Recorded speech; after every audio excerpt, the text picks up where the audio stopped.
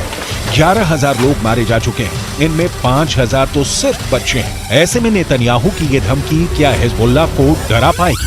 क्योंकि नेतन्याहू ने साफ कर दिया है कि युद्ध करना हिजबुल्लाह की जिंदगी की सबसे बड़ी गलती साबित होगी।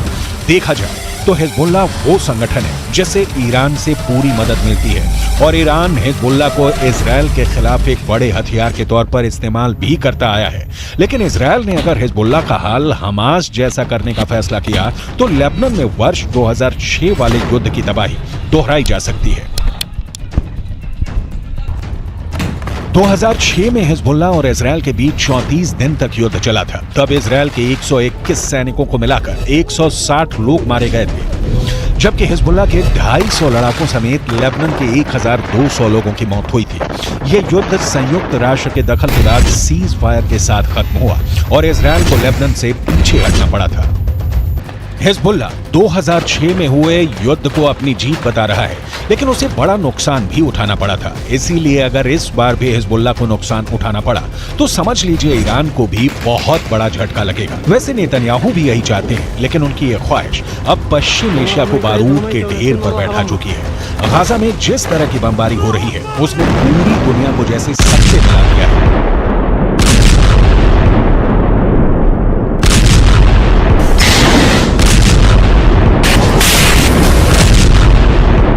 हजारों बच्चों की मौत को लेकर इजराइल इस वक्त कटघरे में है। हमास के चंद लोगों को मारने के लिए उसकी बमबारी में अब तक 11,000 लोगों की मौत हो चुकी है।